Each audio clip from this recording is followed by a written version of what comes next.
Hey everybody, my name is Brian. I own a small computer repair shop in South Florida, and today we are going to be doing a motherboard swap on a Dell XPS laptop. The exact model number is PP28L, but this is probably better known as a M1530. M as in Mary 1530. So we're going to do a full dismantle on this today and swap out the motherboard. And so this would be a good dismantle guide if you need to learn how to take it apart for any other reason. Today we're going to be swapping out the motherboard. So the tools that we're going to need, one of the most important tools, 3.5mm magnetic tip screwdriver, really important. We're going to use this little bin that I put together. This is like a little tackle box bin. You can get these at Walmart or whatever, and I have labeled them accordingly to the screws that I'm going to be pulling out of this thing. Costs you about $5 or something to make it, and a little bit of time, and this will keep you organized. It keeps all your screws in one spot, and then you know exactly where they go back. We're going to use a couple of spudgers or black sticks. These are really useful for prying and kind of pulling things apart. It's also known as a non-marring tool. Sharpie marker, some thermal paste. This is the X15 thermal compound. Couple of alcohol swabs, small pair of pliers we may or may not need, an X-Acto knife, may or may not need that, and like a little dental tool thing I got in the discount bin at like an Ace Hardware or something. It's just good to have an extra set of tools around. So anyhow, let's get it started and get this thing apart. So the first thing we're going to do is flip over the laptop, pull the battery. You always want to remove the power source. Anytime you're doing any work like this, you want to make sure you pull the power source first so that you're completely safe. And we are going to pull out every screw off the bottom of this laptop here. And you can see with the magnetic tip, the screws actually stick to the tip of my screwdriver, which is really key. So this would be considered bottom panel. So we're going to pull off the bottom panel screws and put them in the bottom panel bin. Section of my bin. And just basically take your time, no need to rush. This job will probably take 45 minutes or so to complete. These screws right here are hard drive screws, and there's an HD section in my bin. So I'm going to go ahead and put those in there. Pull those out. And a lot of times people don't think about it, but these laptops are assembled by hand. The machines put together the circuit boards and things. But that was the hard drive there. You just saw how I slid that out. We're going to go ahead and set that aside. But ultimately, these are put together by hand, so to take them apart by hand is not a big deal.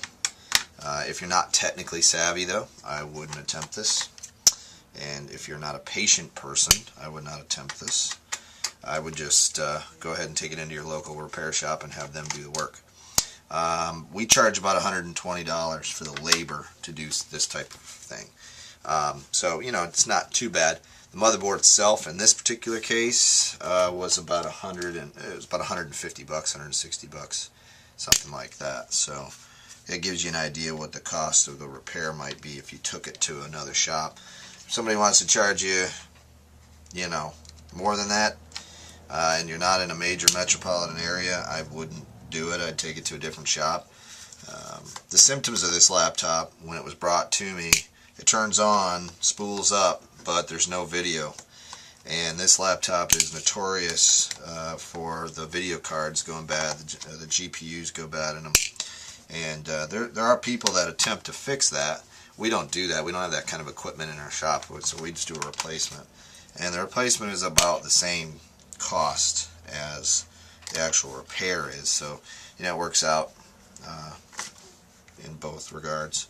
And we could take the motherboard back to we could send it off to one of the repair facilities that'll do the GPU processing and have them fix it, and then, resell the part or whatever, but we'll see. Alright, so we're going to pull this big bottom panel off. Set that aside. The fans in these are really easy to clean. Dell was really progressive in the putting a bottom panel that you can actually get to the fans and clean them, which is really nice. You know, a lot of laptops, if you want to clean or replace a fan, it's kind of a headache to do so, because you have to pull the whole thing apart. But these models, you don't have to do that. You can just open it up and blow this out. In fact, you can pull this whole cooling system right off, which is what we're going to do in a little bit here. Alright, we're going to pop off the antenna wires with our spudger here. And, you know, this is plastic, so there's no concerns about scratching any of the circuitry or anything like that. So that's why we use the spudger and not something else. Alright, this is there's a screw right here holding this cooling sink down on top of the GPU. And what I'm going to do is I'm just going to take my Sharpie marker, that's what I use the Sharpie marker for, and mark a black dot next to that screw, so that I do know that the screw goes back to that point. And then I'm going to take that screw and I'm going to put it into the interior bottom bin, section in my bin, so that I know that that needs to go back. And here's another one here. Because you'll be surprised when you get this all apart and you've taken 50 screws out of the thing, how easily it is for you to forget where something goes. And yes, all these screws matter. They need to go back, and it's not a, you know, well, I've got 5 screws left over, no big deal, you know, it still turns on and works.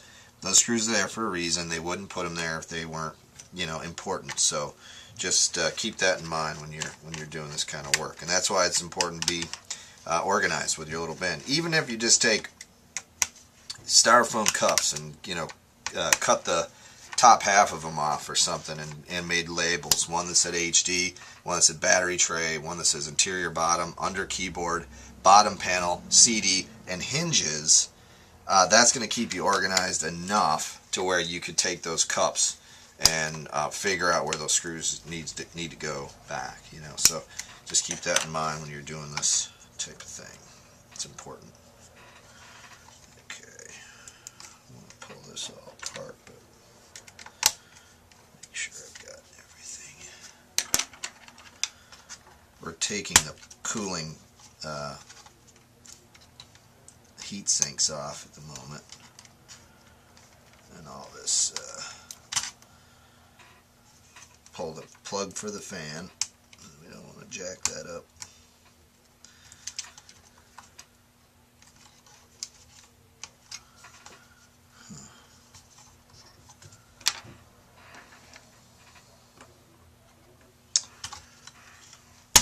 There we go.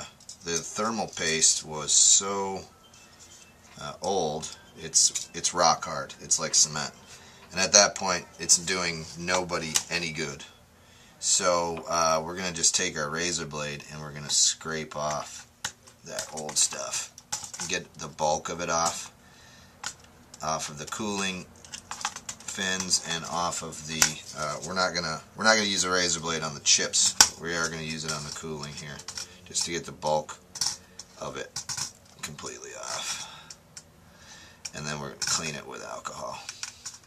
And we're just prepping this now for when we put this all back together. So take our alcohol swab and we will clean this, soften it up a little bit with the alcohol.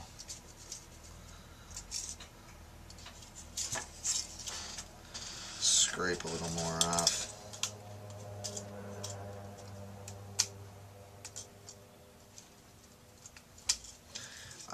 It's really on there. Typically you don't see it that rock hard, and in this case it's probably one of the main causes of failure of these motherboards is due to the fact that the thermal paste turns into cement after a few years. And you know, you think about that, you know, the 10-cent dab of thermal paste causes these laptops to fail 5 years down the road. It's a really important commentary on how important it is to use good stuff when you build something, because you're not going to get the life out of it if you cut corners. And I think a lot of these laptop builders today are cutting a lot of corners, and that's why you're getting the $300 laptops, the $400 laptops. I have clients that they'll see the repair quotes on some machines and they'll say, "Oh wow, I can just go out and buy a brand new one for that price, or maybe another $100." Well, that may be, but the quality is considerably less than the model that you have right in front of you. And you got to think about all the data transfer, program transfer, setup, printing, install, just network, all that stuff. It's got to be redone, and it's quite a process. So we've seen a rise in repair work, just because I think people are starting to gather the cost difference. Good Lord, this stuff is, it is unbelievable how stuck on that is. And it's important to get it all off, and the reason why is because it needs to create a very tight seal. So you want to just scrub and get it pretty clean. Okay, so that's one side. This one looks like it might come off a little easier. Let's see.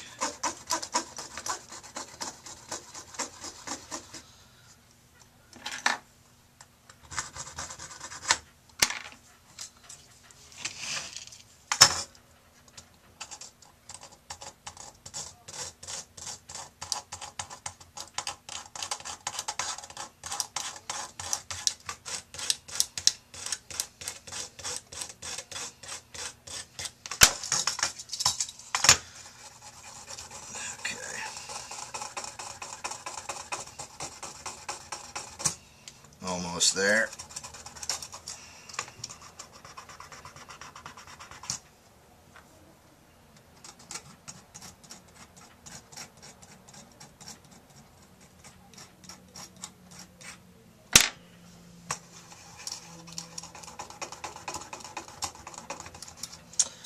Okay. Alright, so now we got a nice clean surface to reapply our new thermal paste, which we will do once we get the motherboard out. And the other thing we're going to need to pull off is the CPU. But before we do that, we're going to go ahead and clean that off, the old thermal compound that's stuck to the CPU, because the CPU we're going to transfer to the new motherboard. Now this you just want to do kind of with your fingernail and the cotton alcohol swab. You do not want to use razor blade or anything that's sharp or metal, even plastic. You don't want to do that. You just want to clean it off, get it nice and clean.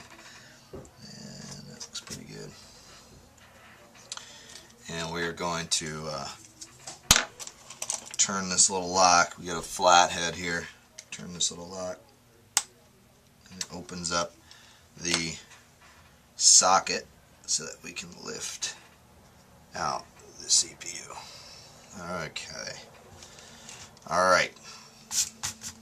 Okay. Get rid of all this thermal paste. Alright, now that we have all the screws off the bottom panel, and our battery's out, RAM is out, chip is out, cooling fins are out, just going to make a quick double check here. Looks like there's one screw right here. I don't know if I can get that out or not. Yeah, I got it out. Interior bottom, and I'm going to make a black mark right there. I don't forget. I always miss one screw. Actually, there's two screws there. I don't know if those are, we'll pull those out. Anyway, just in case. Alright. Let's flip it over.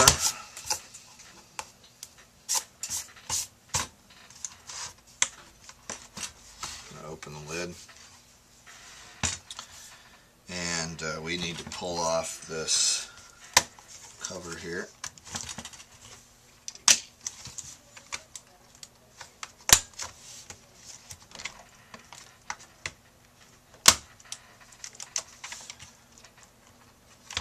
Be gentle. Pull off the cover. Let's take off the screws for the keyboard.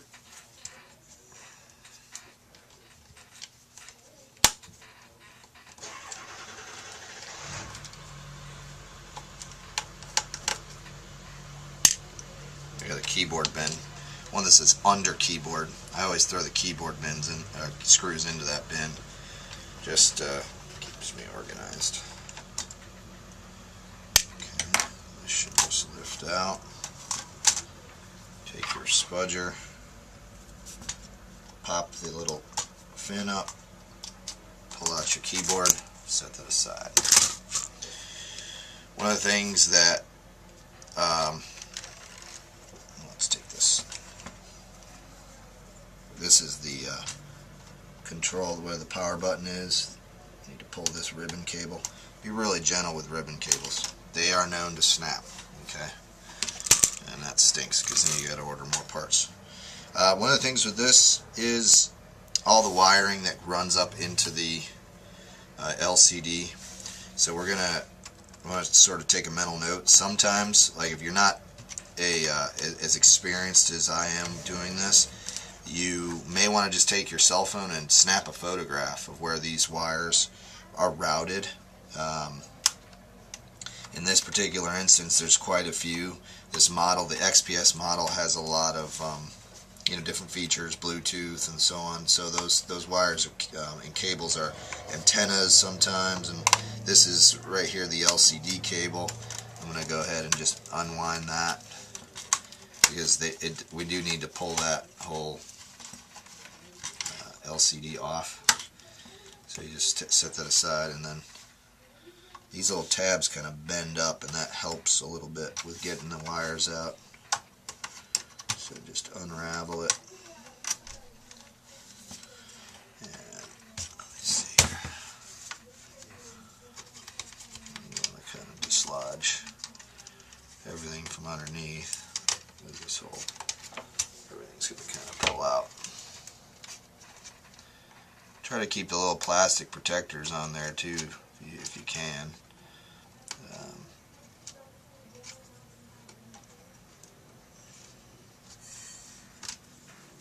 These little guys.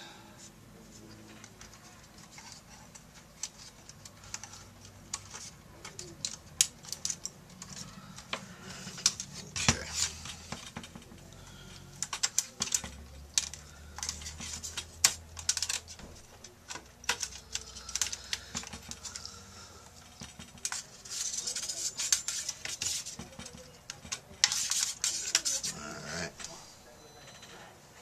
Actually, I take that back. I think that cable right there was for the webcam. This is the LCD cable right here. That one just pops straight up. This one does not have Bluetooth. It's set up for Bluetooth, but it doesn't have a Bluetooth card installed. So, all right. So now where are we at here? We need to take this top lid off. So we got out our marker. We're just going to mark where these screws go. That's a speaker screw. We may not need to take that one out. We'll see. And well, that's the only one. Alright, we'll pop that off. Actually, you know what? Why don't I take the, I'm going to take the LCD completely off. Just to get it out of our way. We may not need to do this, but the LCD counterbalances the laptop. Makes it want to tip over. So we'll just go ahead and remove it. It's no big deal. I have a hinge bin. Just throw that in there. And the reason why these screws are a little tougher to get out than the other ones is because they Loctite. These screws. Loctite is a little liquid that they pour on the screw itself, and you'll pull them out. And when you get them out, you'll see it. Sometimes it's blue. Sometimes, here you go. This one's got blue Loctite on it, and it just keeps the screw from unraveling. And mechanics use it, you know, on motorcycles. All kinds of industries use it. And hinge screws are notorious for coming loose, so they Loctite those.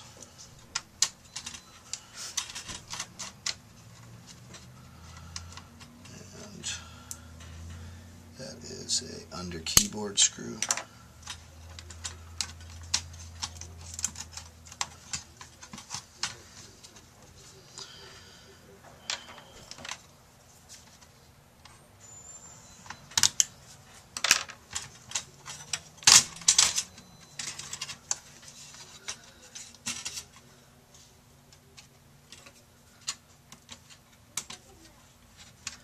All these little ribbon cables. Never want to yank on anything, just be real gentle.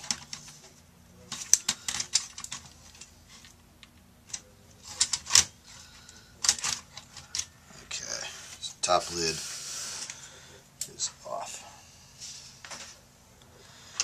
And we're getting close. Here's the motherboard here, you can see it here.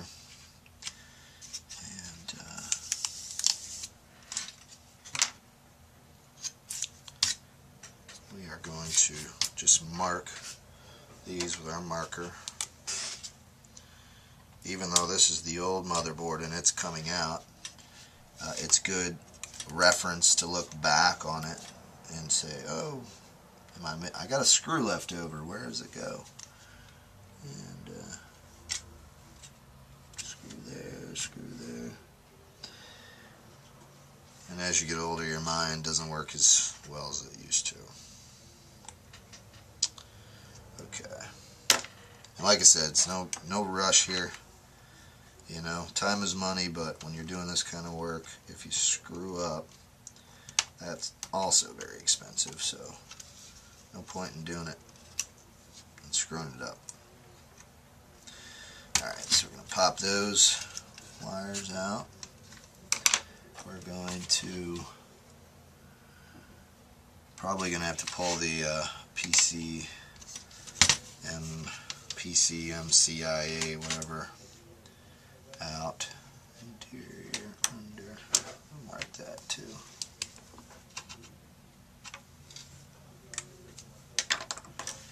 And this guy.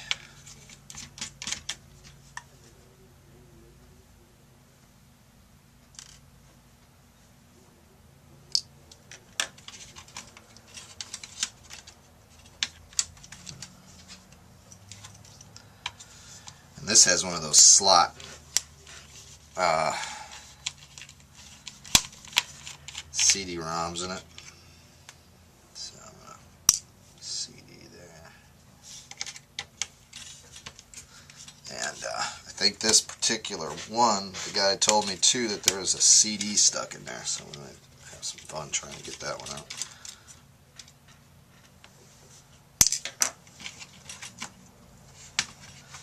This is hooked up with a... Let's pop that off.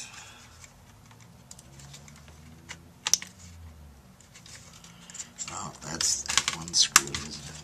Okay, we're going to have to take the whole, unless there's a plug here. No. Okay, no big deal.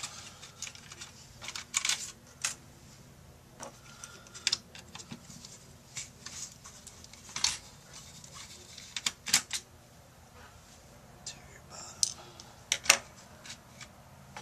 Take that out. Alright.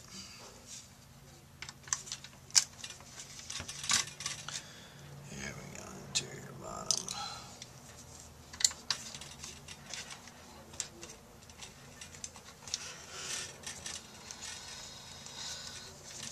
yeah, you'll pretty much have this whole thing dismantled right down to the case when you get this done.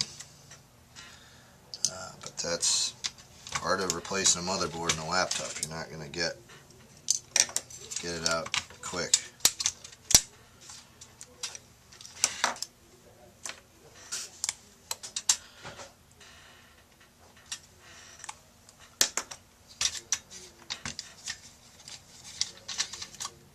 I'm just going to pull this out.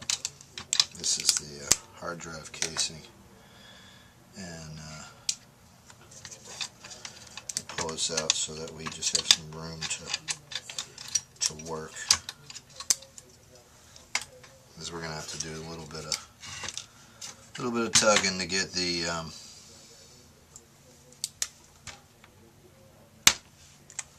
motherboard out.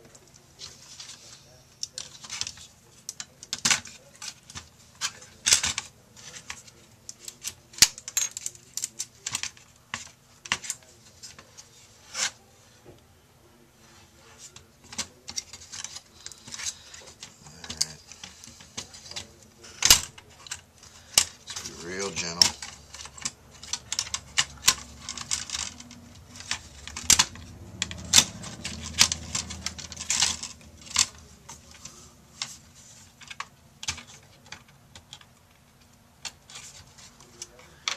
With these little cords and things, you don't really want to yank on the cord itself. You kind of want to pull on the plastic, and that's why the spudgers kind of help you get into spots that you can't get on your own. Okay. Helps you pop this out, and then now we can flip this whole thing over and pull that screw for the CD-ROM.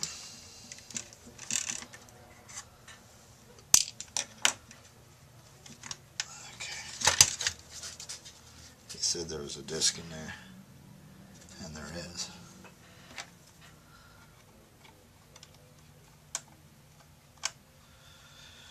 There's a trick to this, getting these discs out. You take one disc. I'm going to take a Sims 3 disc, and I'm going to try to manipulate the opening just a little bit.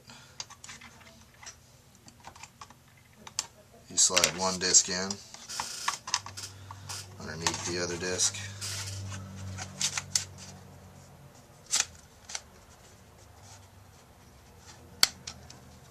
That should pull out the other one, although that did not work. The other thing is you can get a pair of tweezers and do it, which I have a set of tweezers.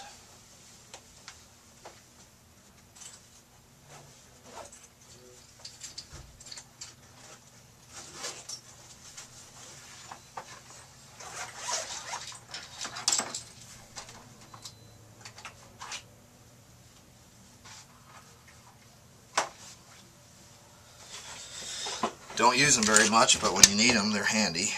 So you just kind of get in there and let's see.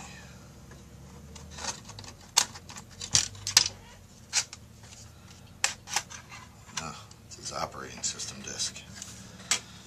Okay. All right. So we got the disk out. Save that.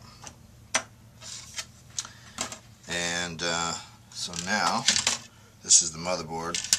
The old one, and we are going to set the case aside. We are going to do something that's useful, and that is we're going to check to make sure that they're the same,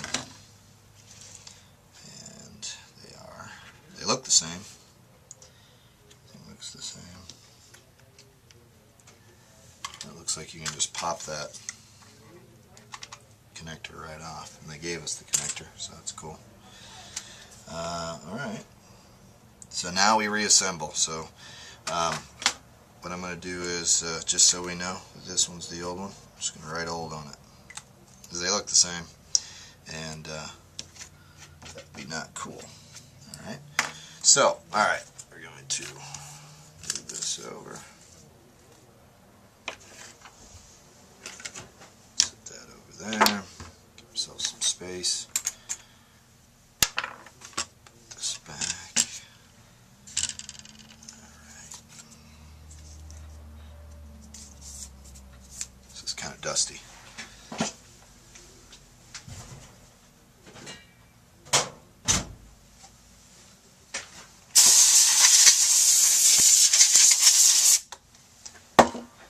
Alright, now we start reassembly.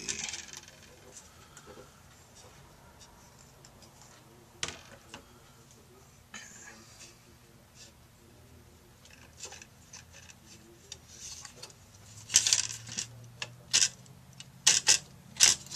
I always like to try to get the ports lined up first.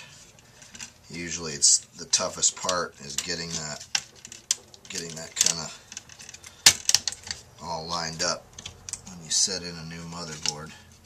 And then one of the amateur moves to make is to not plug something in, like these little guys right here.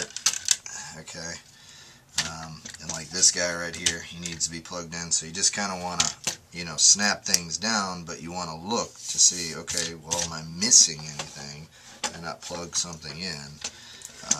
Because it really stinks. Then you got to go back and you got to, you know, try to figure out what you didn't plug in. So we're going to go ahead and just plug those in right now so we don't forget.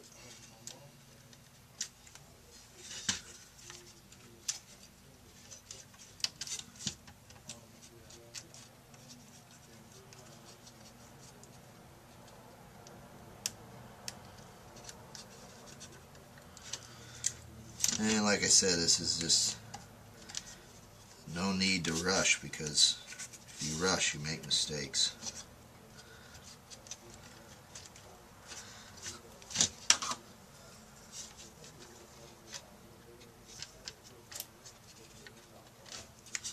You just want to make sure your ribbon cables are plugged in and they're straight. And they line up. There's a little black line on there. That little black line is the indicator and how deep that ribbon should be into the slot. Okay, and without that, you wouldn't really know. You know, is it in there far enough? Is it, you know, plugged all the way in? So if you see the black line not touching the actual, you know, outer edge of that connector, chances are you didn't put it in deep enough, and you need to reseat it. It can look like it's plugged in, but if it's not properly seated, it won't work.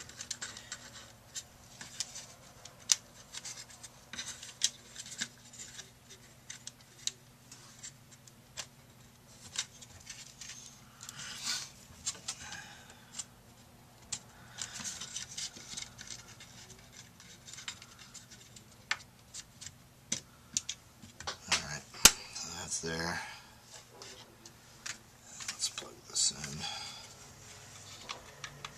You don't see a lot of these slot CD-ROMs anymore. It's primarily because they stink. And discs get stuck in them, like the poor guy that brought this laptop to me. They're notorious for that. Discs will get stuck in them. Although you do see them on Apples, you know, quite a bit. So, which is interesting.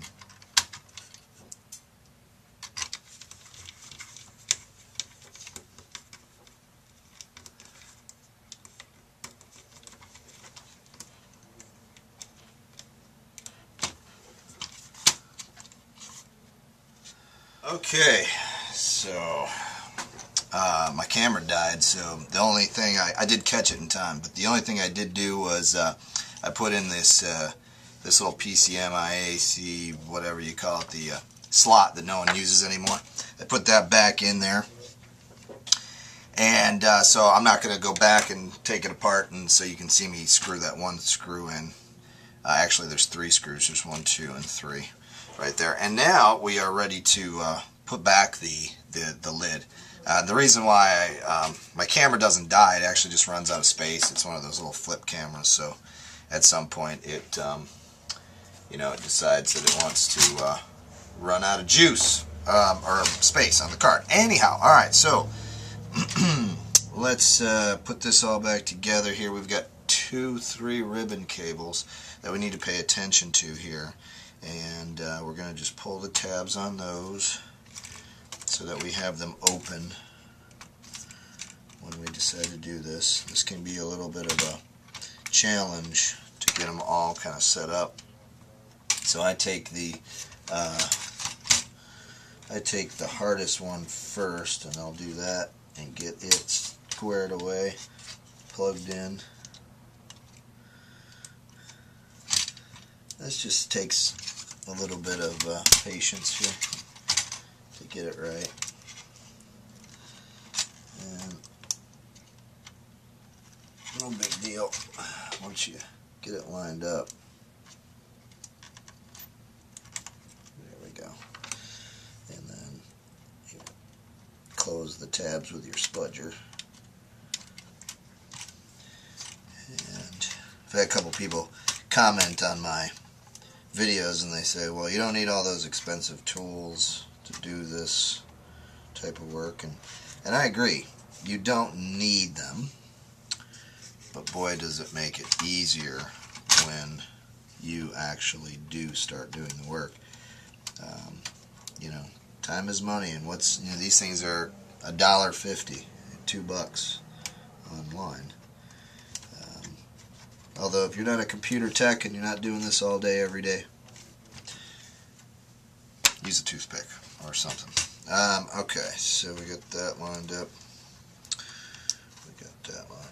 We got all those little ribbon cables, trackpad ribbon cable, this biometric finger reader cable, and I'm not sure what the other ribbon cable was for, but we plugged it in. So we have 3 ribbon cables that need to be attached to this top plate. And then we're just going to snap it down, make sure it's snapped in right.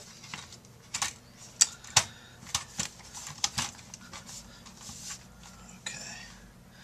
And remember we made our mark there, the under keyboard bin.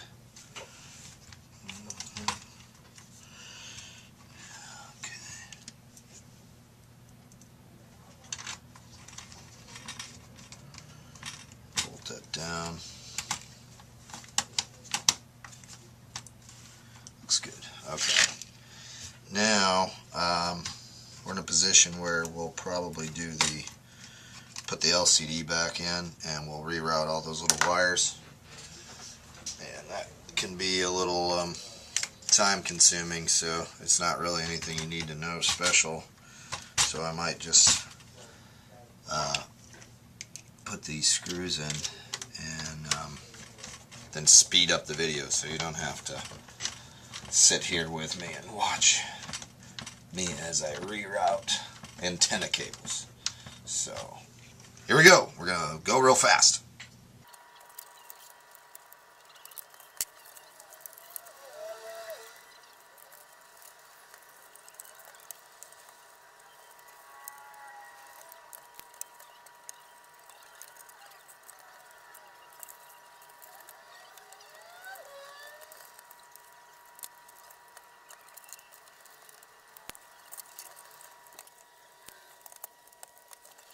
We got all our cables rerouted, and through the magic of movie making, we were able to do it in high speed, so you didn't have to sit and wait and watch that whole thing. Let's see here. No, this goes here. Some plastic pieces fit down in here somehow. That and like that. Alright, so now we're going to flip it over. Use a little compressed air. We're going to blow out the dust that's in this little compartment.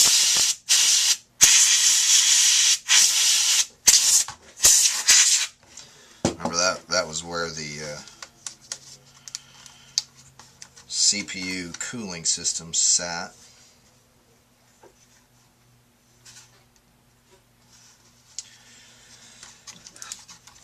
Get those wires out of the way. And we're going to put in our CPU again, and we'll use our flat screwdriver to lock it in. Alright. And we're getting close, so that's good. We're also going to blow the dust out of this fan, although it doesn't look too bad.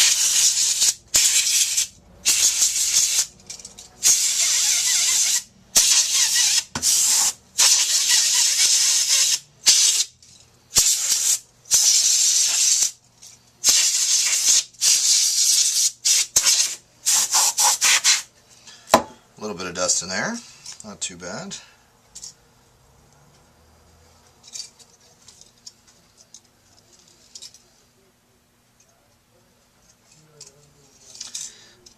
Sometimes you'll find these little cooling pads. This one is deteriorated, so we're going to go ahead and remove it, and we're going to just replace it with thermal compound. I've had a couple of comments on my videos about someone had said that I had used thermal compound and the cooling mat itself, but that is just not the case. I don't do that. I don't know if they misinterpreted the video or what, or weren't paying attention, but no, you never put thermal paste where there is a one of these little rubber cooling mats. You never want to do that. That's just silliness, and we don't do it. So, okay. Alright, I'm just cleaning these chipsets again one more time with some alcohol. I'm going to take some compressed air, just dry them off. We use alcohol because it evaporates quickly, and it also cleans while we use it. So it's important to to use alcohol. Don't use soap. Don't use water. Use alcohol. Okay. So we're going to use what's called the grain of rice method when applying the thermal compound, and I just lay down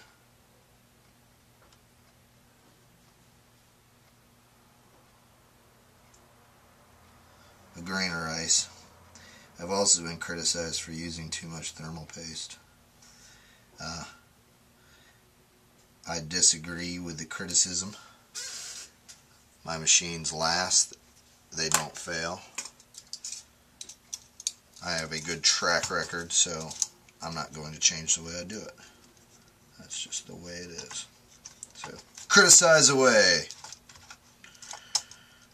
Alright, so we're going to go ahead and seat this down. There. Okay. We're going to kind of move it around a bit. Make sure that that thermal paste gets nice and snug in there.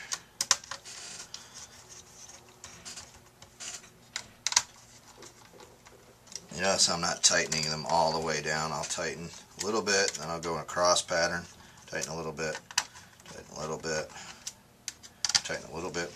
I work on motorcycles too, so I got into the habit of doing this when you're seating a gasket.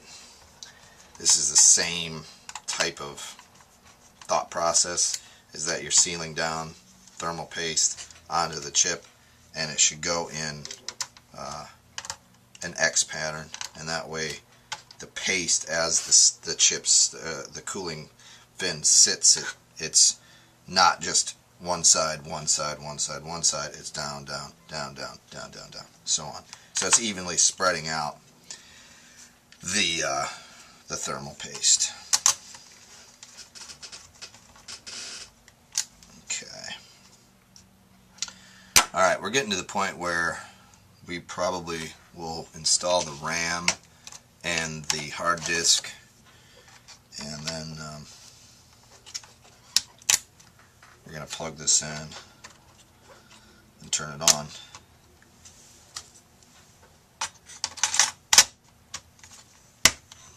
Because we just want to make sure that everything is working.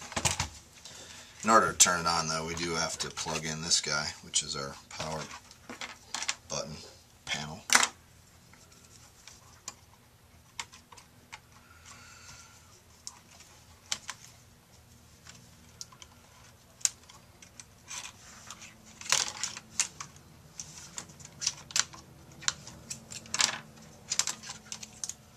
These ribbon cables can be a little bit brutal. Alright. Remember, they've got the little black line on there. You want to tug on it just ever so slightly.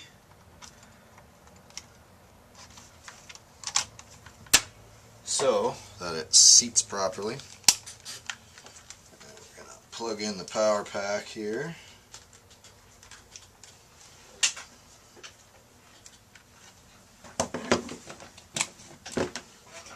Hopefully we get power and we get a display.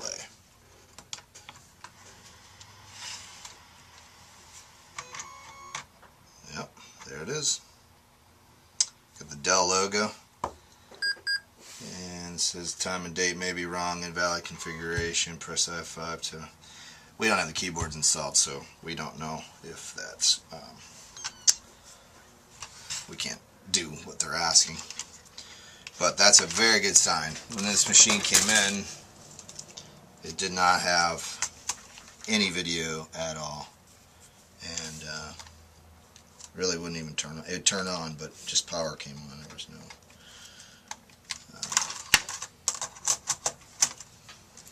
no post, as we say in the computer tech world. Someone will say, well, it doesn't boot. Well, is there any video on the screen? And if they say no, that means that there's no what we call post. And technically, no, it's not booting, but also technically it's not posting, which means that there's something really wrong. Usually motherboard. Sometimes if you reseat the RAM, sometimes if you reseat the CPU. Those are all things that you can do to try to get post to happen. And in this case, we did all those things and still no post. So, through deductive reasoning, we did some analysis and said that it's probably the motherboard. And then what confirmed our suspicions was going online and reading about this model, this make and model, and seeing other people having these exact same scenarios where they don't have any post or video, and no post, no video, and it always was the motherboard, and the motherboard itself needed to be replaced and or fixed. There was there's a couple of technicians out there that'll actually do the work. You can send off your motherboard to them and they'll fix it. And I think they're listed on eBay or something. But the cost of buying a used one and putting it in was about the same. So, and in the case of this customer, he needed it back fairly soon, sooner than later. And so we took care of it for him.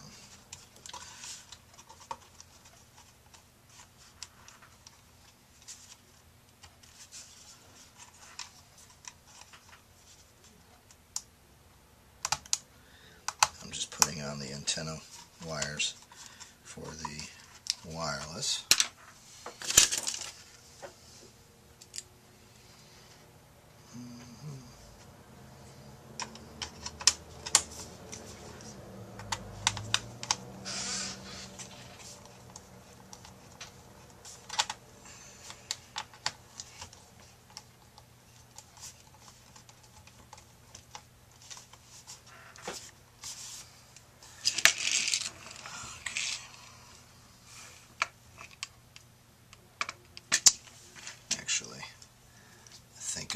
to, before I put all the screws back in, this is self-explanatory. Put all the screws back on the bottom panel and in the battery tray. And because you are organized using your bin system or tray or styrofoam cups, whatever you decided to do, you know, it shouldn't be a problem to find all those screws to go back. There it is. Comes up with a Dell logo. It's loading everything in.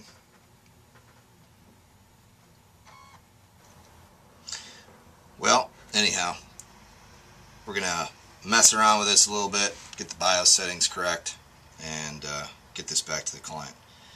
Thank you so much for watching. Remember, if you're a IT tech or aspiring IT tech, it's a good thing to subscribe to my videos. There isn't really a whole lot of other people on YouTube that do what I do and put this type of thing together and show you all the little steps, you know, and talk about this, you know, the repair the way I do. So that'd be great if you could you know, subscribe and you know, check me out again. Thank you so much. I really appreciate it. Please comment, you know, tell me what you want to see, what you don't want to see, and all that. I'm receptive to that. I want to know what my viewers are, you know, are interested in learning. So anyhow, thanks so much.